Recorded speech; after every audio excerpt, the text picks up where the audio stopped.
¿Qué tal? Bienvenidos una vez más a Hablemos Derecho, este podcast de López González y Asociados, en donde tocamos diferentes temas que tienen relevancia en la sociedad, que son de interés general porque nos enfrentamos todos los días a ellos. Y el día de hoy, como el título del video, del podcast lo dice, vamos a hablar sobre herencias, sobre testamentos. ¿Por qué? Porque al menos aquí en el estado de Yucatán y en otras entidades federativas, el mes de septiembre es el mes del testamento.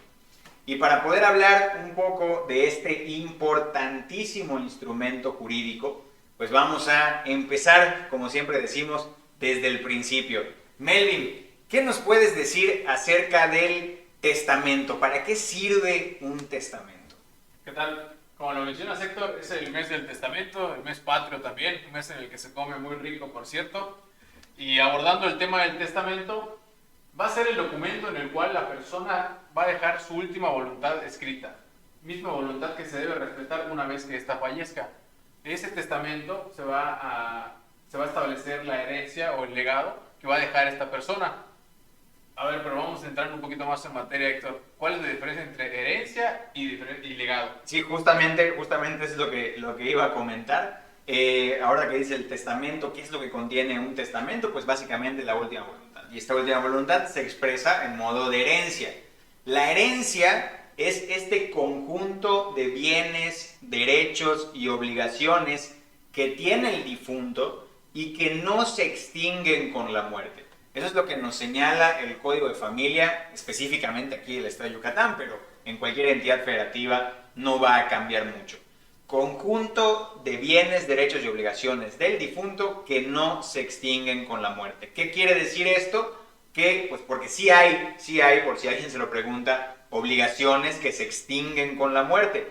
Generalmente algunas deudas, algunos préstamos, algunos créditos tienen una cláusula de que en caso de que el difunto, de que la persona fallezca, pues va a dejar de tener efectos. Un usufructo, por ejemplo, que vamos a ver tal vez un poco más adelante, que es un usufructo al momento de que muere la persona, se extingue. Entonces, es este conjunto de bienes, derechos y obligaciones que no se van a extinguir, que van a perdurar y que además pueden ser transmisibles, como una propiedad, como una casa, como una cuenta bancaria, un vehículo. Ahora, un legado, por otro lado, es una parte o una parte concreta, una parte específica de la herencia que se va a dejar a una persona determinada. Por ejemplo, yo quiero que esta casa, tengo 3 hijos, tengo 3 casas y esta casa se le va a quedar a fulanito, esta otra casa se le va a quedar a mi hija y esta tercera casa va a ser específicamente para esta persona. Entonces, esto es lo que viene en el testamento. Y yo quisiera preguntarte en este tenor, ¿qué sí podemos heredar, Melvin? ¿Qué no podemos heredar? ¿Cuáles son las condiciones, las reglas? ¿Qué puedes decirnos sobre esto? Bueno, Héctor, lo que generalmente se maneja son las propiedades, ¿no? Es por lo que las personas acuden a hacer un testamento. Generalmente se maneja en las propiedades, pues puede ser en las cuentas bancarias, en dinero, en bienes en general, que Acciones, tenga ¿no? acciones también de una empresa. Entonces, ese tipo de cosas. Y cuando tú nos hablaste del legado, en el legado es donde entran las condiciones. ¿Cuáles son las condiciones? Te voy a poner un ejemplo. Yo, Melvin González, le dejo mi casa de Juan Pablo a mi hijo Carlos, siempre y cuando él tenga la mayoría de edad. Entonces, ese tipo de condiciones se pueden establecer siempre y cuando sean legales. Claro. Yo no puedo establecer una condición que sea contraria a derecho. No sé, te puedo poner un ejemplo. Esa casa va a pasar a nombre de Carlos hasta el día en el que él tenga un hijo varón. Claro. Porque qué tal si no quiere tener hijos, ¿no? Exacto. Por ejemplo. O que se case con determinada persona, ¿no? Porque además eso estaría vulnerando, como vimos en otras ocasiones, el libre desarrollo de la personalidad, el derecho a decidir, etcétera, ¿no? Pues no se pueden poner esas cosas. Entonces tenemos, Melvin, que hay cosas que sí se pueden poner como condicionantes, pero hay cosas que no se pueden poner y que nos han llegado. No, es que yo quiero, que es una preocupación legítima, pero no, pues es que yo quiero que mi hijo o mi hija reciba esta casa, pero no quiero que la venda, ¿no? quiero que la rente o no quiero que la pueda, pues bueno, ¿qué opinas? ¿Qué puedes decirnos de esto? ¿Es posible que yo diga, te dejo mi casa, pero no quiero que nunca la puedas vender, o no quiero que nunca la puedas dar en renta o algo? Bueno, es posible que nos lo pregunten, sí, ya ha sucedido, pero en la realidad, en el derecho y en la práctica no se puede. ¿Por qué? Porque cuando tú transmites los derechos de esa propiedad, automáticamente el nuevo propietario tiene derecho a hacer lo que sea su deseo, lo que sea su... Lo que se le pegue la Exacto, gana, ¿no? Como se dice. lo que se le pegue la gana, como se dice comúnmente. Con esa propiedad la puede vender, la puede rentar, puede hacer un negocio dentro de esa propiedad. La puede demoler incluso. Exacto, O sea. puede crear un hotel, demoler la casa y crear un hotel. Entonces, una vez que tú transmites la propiedad, ya no puedes intervenir en lo que se puede hacer con ella. ¿Por qué? Porque ya los derechos se transmiten 100% a la otra persona. Por supuesto, ¿no? Entonces, para que quede muy claro, una vez que se transmite por medio de la herencia un determinado bien, pues esto ya pasa a manos de otra persona. Es como si, para fines ahora sí que prácticos e ilustrativos, es como si lo hubiese adquirido por una compraventa o por una donación. O sea, ya es enteramente propiedad de otra persona y puede disponer de él. En la mayoría de los casos puede disponer de él según sus propios intereses. Y Melvin, otra pregunta, ya que hablamos de que se pueden transmitir los bienes, las casas, los coches, acciones de una sociedad, dinero, a lo mejor un tiempo compartido, ¿no? Tengo un tiempo compartido y pongo una cláusula para que se le herede por el lapso que queda a una determinada persona. Melvin, ¿y podemos heredar deudas? ¿Podemos heredar, por ejemplo, yo le debo a determinada persona porque saqué un crédito, o yo le debo a esta financiera o algo? ¿Se pueden heredar esas deudas? Sí, no solo se heredan los derechos, también se pueden heredar se heredan las obligaciones de la persona. Como bien dijiste, las obligaciones que no se hayan extinguido con la muerte y permanecen, estas mismas obligaciones se heredan hacia las personas. Entonces, ¿cómo procedo a pagar eso? Porque haz de cuenta que yo soy un heredero, ¿no? De una persona, de una tía lejana que me dejó en herencia una casa de 5 millones de pesos. Pero resulta que mi tía pues era fanática de pedir prestado, así pudo comprar la casa y le encantaba jugar y todo, y el caso es que le debía a muchas personas créditos que no se extinguían con la muerte y pues esas personas quieren recuperar su dinero y quieren cobrar su dinero, ¿no? ¿Cómo le van a hacer esas personas? Y además, yo que soy el heredero, ¿cómo le voy a hacer para pagar si yo no tengo, vamos a suponer que la deuda de los acreedores es de 4 millones, mi tía lejana debía 4 millones de pesos, solo me dejó su casa de 5 millones, pero yo pues no tengo dinero, ¿de dónde voy a sacar esos 4 millones de pesos para pagarle si me heredó las obligaciones? Bueno, tú como acreedor puedes ejecutar contra los herederos. ¿Por qué? Porque ellos adquieren también las obligaciones. Entonces ya, en ese caso, tú como acreedor vas y solicitas, no sé, tu crédito, por ejemplo, solicitas el que se te pague la deuda. Y a ellos es a los que tendrías que demandar. Claro, y este crédito, estas deudas se van a cobrar de la masa hereditaria, ¿no? Del caudal hereditario. Entonces, estos 4 millones, que debía la tía lejana, pues el juez va a tener que poner en venta la casa de los 5 millones para que el dinero que nos den en total le pague a los acreedores los 4 millones, a los acreedores que por supuesto demuestren tener el derecho a cobrar, le pague esos 4 millones y en realidad yo me estaré quedando con 1 millón. Nada despreciable, pero bueno, esto es una muestra de que también estas obligaciones se pueden transmitir aún con la muerte de la persona. Y si nosotros decidimos, porque ahorita vamos a hablar de cuando no nos llega la herencia porque así lo decidimos, pero si nosotros decidimos aceptar esa herencia, también decidimos aceptar esas obligaciones de pago y tenemos que cumplirlas. Entonces, ¿qué pasa si yo no quiero pagar de plano? Digo, no, yo no quiero meterme a pleitos para al final solo tener 1 millón de pesos. Ya soy el heredero, pero si al final solo voy a tener 1 millón de pesos, ¿qué hago en ese sentido? Bueno, en ese caso tú tienes derecho a repudiar la herencia. La herencia puedes aceptarla o no, y cuando tú no la aceptas se llama repudio.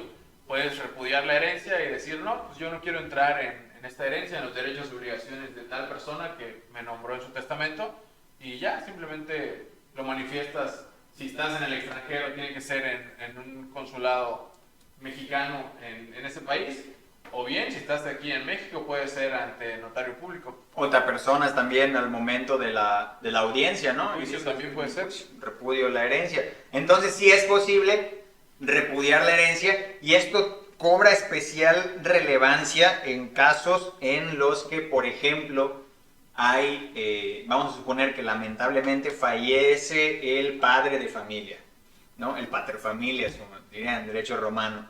Fallece este padre de familia, la cabeza, y ojo, no estamos haciendo aquí una apología a la familia tradicional, simplemente a modo de ejemplo, y hereda sus bienes a sus hijos. Vamos a suponer que tiene 2 hijos y tiene una esposa que se llama cónyuge supérstite, ¿no? Esta esposa que le va a sobrevivir, o el esposo que sobrevive al difunto. Y es muy común que, pues a veces las cónyuges o los cónyuges supérstites, que son los madres o los padres de estos hijos, repudien la herencia, ¿no? Es muy común. ¿Cómo has visto este tipo de movimientos? ¿Por qué lo hacen? ¿Para qué repudiar? ¿Cuál sería el fin práctico, Melvin? Bueno, en este caso, si tú repudias la herencia, una vez terminado todo el proceso, automáticamente ya la herencia 100%, si el patrimonio era 100% del señor, en este caso que falleció, pues tú ahorras la parte como de tú hacer un testamento y eso, porque en el entendido de que tú no tengas bienes, entonces pasas del 100% de los derechos de esta herencia a tus hijos. Claro, diciendo como, bueno, si de todas maneras yo les voy a dejar a ellos todo lo que tengo, ¿para qué me voy a quedar con ese bien? Mejor se los paso directamente a ellos y les ahorro un posible conflicto futuro, ¿no? Y esto del repudio es bien interesante porque a veces también preguntan, oye, pero yo quiero como que una parte de la herencia, pero no quiero las obligaciones, ¿no? No quiero correr con los gastos. Y esto es, el que acepta en todo la herencia, también acepta en todas las obligaciones, ¿no? No puedes aceptar en parte o repudiar en parte. O es todo o nada. Y todo esto de la herencia, que por cierto, no es el tema central del podcast, pero pues hay que puntualizar en cómo funciona esta mecánica de la herencia. Melvin, ¿qué pasa nosotros si nosotros no hacemos y creo que ya habíamos hablado un poco en sus sesiones, ¿qué pasa si nosotros no hacemos un testamento? Bueno, si no hacemos un testamento, se abrirá una sucesión legítima ante un juez familiar, lo cual quiere decir que todos los bienes y obligaciones que yo tengo se van a repartir conforme a la afiliación que yo tenga con mis familiares. Entonces es algo que lamentablemente pues, causa más conflictos, que exactamente ahí es cuando sucede lo de, no, es que mi hermano no cuidó a mi papá, no se vale, no sé qué, pero la ley los tiene por iguales. Entonces son hermanos y son hermanos de sangre y la ley los tiene por iguales y no hay ninguna distinción entre ellos. Y eso es lo que pasa, se abre la sucesión legítima y conforme a la afiliación es que se van a entregar los bienes y las obligaciones. Totalmente, totalmente. Oye, y hablando de esto un poco, pueden haber como que, porque hay casos, y te pregunto cómo ves esto, en donde las personas solamente heredan una parte de sus bienes. Vamos a suponer que hacen un testamento. En el 2010 hicieron un testamento, ¿no? Y ahí tenían una casa en la playa, una casa en la ciudad, un carro. Y hacen el testamento y de repente compran otra casa, compran otro coche, abren otra cuenta bancaria y nunca actualizaron el testamento y fallece la persona. ¿Qué va a pasar? Y haz de cuenta que no nombraron herederos universales. Vamos a suponer que en el testamento del 2010 dijeron para este hijo específicamente, repartieron todos los bienes perfectamente en el 2010 y posteriormente adquirieron más bienes sin nombrar herederos universales y fallece la persona. ¿Qué ocurre en ese caso? Bueno, en ese caso tenemos la parte del legado, que el legado está todo establecido en el testamento, y por la parte que no existe una última voluntad de la persona, se tendrá que abrir una sucesión legítima. Un intestado, ¿no? Un famoso intestado como se conoce. Entonces es posible que una parte se lleve por la sucesión testamentaria, porque está todo establecido en el testamento del 2010, pero todo lo que no se especificó entonces va a ser un intestado. Es como si no se dejó testamento de eso, ¿no? Sí, porque bueno, de hecho en algunos testamentos tú puedes poner en las cláusulas que todos los bienes que hoy tengo y que tendré, futuros. exacto, y que tendré hasta el momento de mi muerte sean para tal persona o para tales personas. Sin embargo, si no se establece eso y es únicamente mi casa de Juan Pablo es para Héctor y mi casa de Chelén es para Juana, entonces en ese caso es donde hay ya la controversia, la distinción. Y esos bienes entonces, todos los que se consideran herederos, independientemente de que estén o no estén en el testamento anterior, o en el último testamento más bien, pueden concurrir para exigir ser parte de la partición de la masa hereditaria, ¿no? Sí, Héctor, igual ahora que seguimos hablando de la última voluntad de la persona, me parece importante manifestar que en este caso estamos dando ejemplos de hijos, ¿no? De heredar a los hijos. Pero realmente en un testamento tu voluntad es la que se va a hacer válida, entonces tú puedes heredar a alguien completamente ajeno a tu familia y pues sí puede causar problemas entre ellos, pero tu última voluntad si es establecida en el testamento y es el último testamento, que es otro tema que no hemos platicado, el testamento válido siempre va a ser el último. O sea, el más reciente es el que va a tener la total validez. Y a lo que me refiero es que tú puedes dejar a tu primo, a un tío político, a quien tú quieras, a un amigo en vez de a tu familia, y es completamente válido.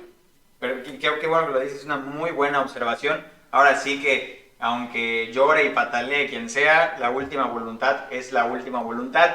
Y se pueden nombrar herederos a personas que ni siquiera sean parte de la familia. Y el juez tendrá que atenerse, salvo casos especialísimos, el juez tiene que atenerse necesariamente a lo que está en el testamento. Y efectivamente también el último testamento, y es algo que se pone en el clausulado de los testamentos, el último testamento revoca a todos los testamentos anteriores. Así que si uno quiere hacer la finta de que no, es que yo te dejé mi testamento y hago uno frente a otras personas como para engañar, pero en realidad estoy esperando que el que tengo guardadito en mi casa sea el efectivo, no. El último testamento, así hayan 100, siempre va a ser el que tenga la prioridad. Por eso, aquí en López González y Asociados, y por eso en general, yo creo que en todas las entidades federativas, se invita a las personas y se promueve que siempre mantengan actualizado su testamento. No importa si lo hice hace 2 años, hace 3 años, si lo hice hace 20 años, todavía con mayor razón. Siempre que nosotros, porque nuestro patrimonio siempre está cambiando, y siempre que nosotros actualicemos nuestro patrimonio, hay que actualizar igualmente el testamento. Sí, o sea, el testamento que yo hice hace 5 años, tal vez hoy ya mi opinión puede cambiar, mi perspectiva es distinta y hoy en día quisiera yo modificar la parte en cómo voy a heredar mis derechos y obligaciones. Entonces, igual que se queden tranquilos por esa parte. Tal vez ustedes dicen, no, es que mi testamento ya está hecho y ya se lo dejé a tal persona. No hay ningún inconveniente, se actualiza un testamento, se hace uno nuevo, vaya, y el nuevo es el que va a tener la validez ante el juez familiar. Sí, porque además no solamente, y qué bueno que lo mencionas, no solamente se trata de que se actualice el patrimonio, a veces se actualizan las condiciones de familia, ¿no? A veces hago un testamento y nombro a mis 2 únicos hijos como herederos universales, pero después nace el tercero, ¿no? Y no actualicé nunca el testamento, o desafortunadamente, como pasa, muere uno de los herederos, y bueno, si muere uno de los herederos y no ha muerto el autor de la herencia, ahora sí que la persona que dictó testamento, pues esos bienes no van a pasar a los hijos del heredero que falleció. Distinto sería que muera primero el autor. Eso está interesantísimo, Melvin. Explícanos cómo funciona un poco esa mecánica de, está un poco complicado, pero cómo funciona esa mecánica de si muere primero o muere después, o cuando los nietos incluso tienen derecho a heredar. ¿Cómo funciona un poco? Sí, es muy interesante esta parte. Todo testamento está hecho o diseñado con la perspectiva o la idea de que la persona que hereda es la que va a fallecer primero. Por eso naturalmente se otorga hacia personas de menor edad, que pueden ser tus hijos, o bien hacia tu esposa, no sé, puede ser. Siempre se piensa que el que va a morir primero es el que hace el testamento, ya sea antes de que los legatarios o los herederos. por eso nombras a esas personas. Sin embargo, cuando uno de estos herederos o legatarios fallece antes de la persona que hizo el testamento, se pierden absolutamente los derechos hereditarios que se tenían. Perfecto, sí, sí, sí. Y es una cosa que ojalá nunca se llegue a eso porque puede complicar un poco las cosas y no tanto en materia legal, sino en la familia, ¿no? A veces como que no, y es que yo tengo derecho, pero entonces para evitar eso siempre es importante mantener actualizado el testamento. O a lo mejor me peleé con uno de los que había, a los que había decidido dejarle algo. Hay que actualizar el testamento porque si no, la última voluntad del momento en el que se llevaban bien es la que va a prevalecer por sobre, bueno, el juez no es adivino, ¿no? Y los herederos no son adivinos para decir, al último momento en realidad ya no se llevaba con esta persona o quería dejarle un poco más o un poco menos.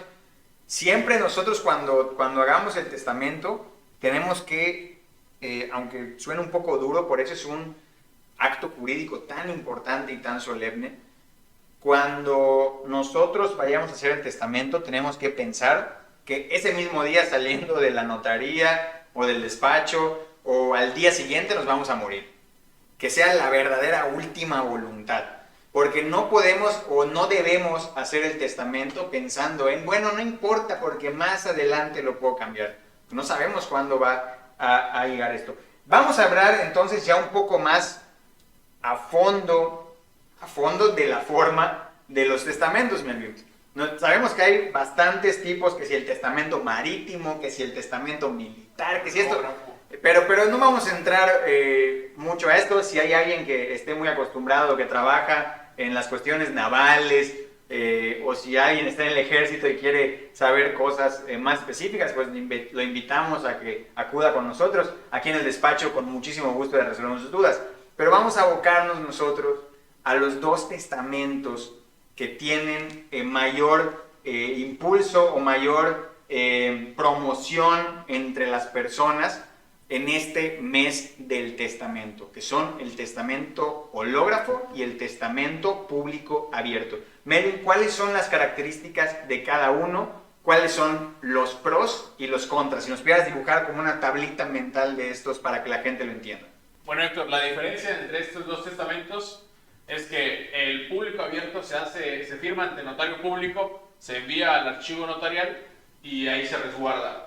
En cambio, el hológrafo es aquel que haces de tu puño y letra, firmas, pones fecha, guardas una copia muy importante, o sea, haces dos. Guardas uno, lo cierras, lo pones en un sobre y ese sobre tiene que quedar totalmente resguardado y al momento de que tú te mueras se va a presentar junto con la demanda al juez. Y el otro sobre... El juez va a decirle al archivo notarial que le exhiba la otra parte del sobre, porque les dije que eran dos. Es uno para el archivo notarial y uno para la persona.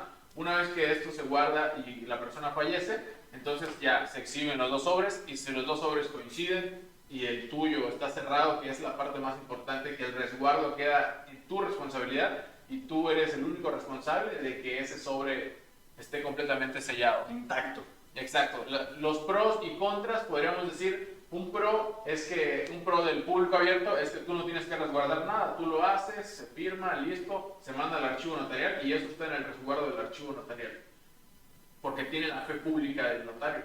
En cambio, en un hológrafo también se resguarda por parte del archivo notarial, pero es sumamente necesario que tú presentes tu copia, que tú presentes tu otro sobre. Si ese sobre, por distintas razones, lo muerde tu perro, se moja, se quema la casa, ese testamento ya no es válido. Ahora bien, si logramos cumplir con todos los requisitos del testamento hológrafo, tiene la misma validez que un público abierto. Entonces, igual otra pro o contra viene siendo que el del notario público es un poco más caro y el hológrafo es más económico. Claro, no, totalmente explicado, Melvin, ¿no? Estos dos testamentos. En uno, ahora sí que pagas porque la responsabilidad recae sobre otra persona, ¿no? Tú estás pagando una cantidad un poco más onerosa porque el archivo, porque tiene la fe pública, que es indiscutible, o sea, de eso se trata la fe pública, de que se presume totalmente cierto, y la copia del archivo notarial, pues va a estar ahí, y por el otro lado, el igualmente válido es el hológrafo que haces de tu puño y letra, pero como son las dos copias y uno sí está en resguardo del archivo notarial, tiene la desventaja de que pagas menos, pero es tu responsabilidad totalmente guardar esa copia, y así como hasta por la humedad, lo que sea, se moja, se rompe, se pierde, ya no es válido y es como si nunca se hubiese dictado el testamento. Entonces, ahora sí que uno paga por la tranquilidad de que esté resguardado, de que no haya ningún problema, o pues asume esa responsabilidad. Y para eso estamos los abogados, para orientarlos, no para convencerlos de que este es mejor que otro. Al final cada uno sabrá cuál es el que quiere el que quiere otorgar, porque los testamentos, como se dice en la jerga jurídica, se otorgan, sino que nosotros los orientamos en qué cláusulas sí pueden poner en los testamentos, cuál es la forma más efectiva para legar o para heredar esos bienes, cuáles son los pros y los contras de cada uno de este tipo de documentos, y pues en general tener una asesoría jurídica que los deje tranquilos. Melvin, otra cosa que a mí, a mí me han preguntado a lo largo de este andar por el derecho, es sobre todo en matrimonios con bienes mancomunados. Me preguntan que si los dos pueden hacer un solo testamento. Dicen así, y esto es súper real. La pregunta es válida, ¿no? Porque hay esta duda. Dicen, bueno, mi razonamiento es, si tengo una casa que es de los dos, o sea, si tenemos una casa que es de los dos porque adquirimos en conjunto y estamos casados por bienes mancomunados, bueno, supongo entonces que podemos hacer un solo testamento en donde los dos heredemos la misma casa a nuestros hijos. ¿Es posible esto, Melvin? ¿Se puede testar conjuntamente? No, totalmente no. El testamento es personalísimo. Así nos lo indica el código y es únicamente de una sola persona. Y ahora que hablas de la sociedad conyugal, también estás tocando un tema muy importante, porque muchas veces vienen por temas de divorcio, por otros temas, y te dicen, yo estoy casado por sociedad conyugal, no tenemos bienes en común, pero durante el matrimonio recibí la herencia de mi papá, que es una casa. Uy, ok.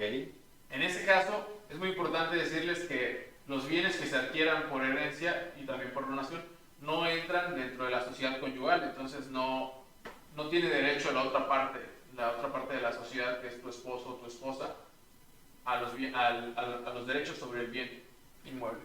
Correcto, y pues esa es la respuesta, ¿no? Digo, ojalá que pueda quedar más claro para los que escuchan el podcast y tenían esa legítima duda. Pues no, el testamento es personalísimo, no se puede celebrar ese acto jurídico en conjunto. Entonces lo que nosotros recomendamos es, bueno, aunque sean 50 y 50% de los bienes, si los dos tienen la misma voluntad de la disposición de sus bienes y quieren heredar en el mismo sentido, se hacen dos testamentos y uno, por ejemplo, uno de los padres hereda su 50% de la sociedad conyugal, 50% que me corresponde a esta casa, lo que sea, a los hijos, y la otra parte también hereda su 50% a los hijos. Y esto es muy interesante y también todavía más complejo, porque me han tocado casos donde hay dos propiedades, dos casas y hay dos hijos y quieren que sea uno y uno. Entonces heredan el 50% de los derechos de uno y de una casa a un hijo. Pasa lo mismo con otra parte y como que cruzan, ¿no? Y así ya se tienen los dos bienes. Algo muy importante que no hemos tocado, porque se necesita, sobre todo al momento de otorgar el testamento. ¿Quiénes pueden otorgar un testamento? La capacidad para testar. Y el Código de Familia nos dice que ¿quiénes pueden testar? Las personas mayores de 16 años, ¿no? Las personas que sean menores de 16 años no pueden testar. No pueden testar quienes padezcan alguna especie de trastorno, alguna especie de condición psicológica que les impida estar en pleno uso de sus facultades mentales, no pueden testar. Y las personas que no sepan leer y escribir y además sean personas sordas. En ese caso, si no sabes leer, escribir y eres una persona sorda, el Código de Familia nos dicen que no pueden testar. Y bueno, Melvin, creo que hemos tocado los puntos más importantes. Se me estaba olvidando uno muy importante, la figura del albacea que se pone en el testamento. ¿Qué es un albacea, Melvin? Porque muchos vienen y dicen, no, es que ¿qué tal si albacea? Pero ¿cuánto le va a tocar? O le tengo que dejar algo. ¿Qué es la figura del albacea que se pone en el testamento? Bueno, la figura del albacea generalmente es un familiar que tú pones, el cual tiene la obligación de ver que se cumpla tu última voluntad. O sea, esa es la figura del albacea. O sea, básicamente y no tienes un familiar, puede ser cualquier persona en quien tú confíes que va a ejecutar tu testamento, ¿no? Es aquel que va a promover la demanda ante el juzgado, el juez va a reconocerte como albacea porque así lo expresaste en el testamento, y lo único que va a hacer es administrar los bienes y ver que se mantengan en un buen estado, en un buen resguardo, mientras el juez reconoce la validez de ese testamento y proporciona los bienes entrega o adjudica, como se dice, los bienes a los legítimos herederos, y ahí se termina la función del albacea, que sí puede tener o se puede fijar, si así lo decide el testador, alguna remuneración, ¿no? Bueno, como el albacea va a cuidar que se cumpla este fideicomiso, que se entreguen los bienes, todo, vamos a ponerle una remuneración de tanto mientras desempeñe el cargo, pero lo tiene que decir el propio testamento. Ahora sí, Melvin, algo con lo que quieras cerrar este tema. Sí, para finalizar, Héctor, me gustaría comentar lo que dijiste al final en la parte de los requisitos. Sucede mucho que a veces, por ejemplo, un abuelo o una abuelita, tú quieres que otorgue un testamento, pero lamentablemente ya no se encuentra en un estado de lucidez. ¿Por qué? Pues porque los años pasan, hay enfermedades, mil cosas. El notario público es el que tendrá ahora sí que la obligación de verificar que esa persona se encuentre en sus capacidades, que tenga la capacidad jurídica para hacerlo. Entonces yo lo que les digo y lo que les sugiero es que aprovechen la lucidez de ser adultos, que otorguen sus testamentos de manera temprana y no se esperen a tener 70, 50, 60 años. Si ustedes ya tienen propiedades, derechos y obligaciones que heredar, hagan su testamento, aprovechen el mes de septiembre. Claro que sí.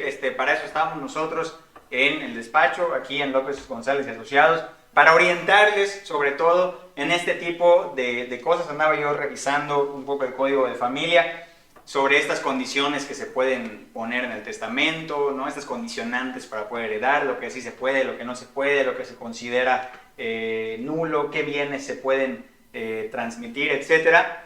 Y nosotros estamos precisamente para orientarlos, ¿no? Para decirles, mire señor, señora, si es posible heredar estos bienes a esta persona con estas condiciones, si es posible dividir los bienes de esta manera, o les recomendamos, nunca presión ni nada, sino recomendamos que tal vez de esta forma se puedan evitar más problemas en cuestiones de herencias a menores de edad, etcétera. O sea, ir pues dándole nuestros consejos, nuestras opiniones, nuestra asesoría profesional sobre cómo disponer de estos bienes, sobre cómo realizar este acto jurídico tan importante y personalísimo como lo es el testamento. Entonces, durante todo el mes de septiembre, nuestra asesoría en materia de testamentos pues es totalmente gratuita para que nosotros podamos apoyarles en este tema. Y esperamos que las dudas, hay muchísimas cosas más que podemos decir de los testamentos, es un título amplísimo en el Código de Familia,